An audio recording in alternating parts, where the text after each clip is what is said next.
welcome back. We're talking about yoga for beginners, and in this share I want to talk about some of the common mistakes that I see in beginner practices, and I'm going to keep it to 4. We're going to keep it just to 4. First one is our hands. So what I see a lot is fingers together, particularly when we're down in a downward facing dog or anytime the hands are on the ground. I see fingers together, and what happens there is a lot of pressure comes into the wrists. And what we want is fingers spread and actually activating through the finger pads, pressing those into the ground. We almost get a little bit of a lift on the knuckles. So practicing from your tabletop position, spread your fingers, and then give the knuckles a little bit of a lift, press down through the fingertips. And that actually gives you a little bit of a bounce, a little bit of power there, as well as it keeps your wrists nice and safe. So if you were to lift up into downward facing dog, your wrists are going to feel pretty good, and you're actually going to feel like you could hang out here for a little bit longer than if you had your hands together. Second one I want to talk to you about is your feet. So hands and feet, really important in a yoga practice.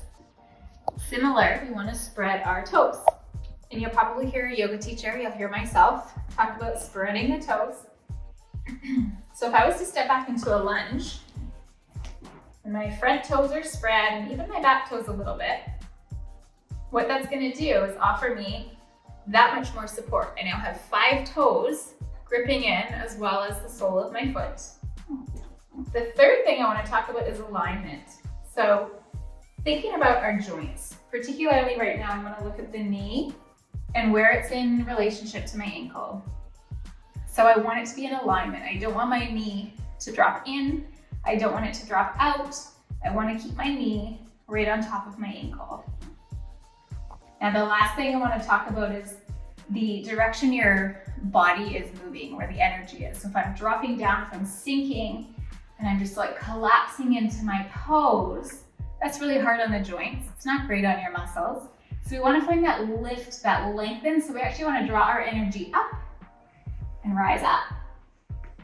And so when we have our fingers and our toes activating, that lift actually really helps to bring the energy up. So try these out, let me know how they go. Leave a comment, like the video if you liked the video, and be sure to subscribe.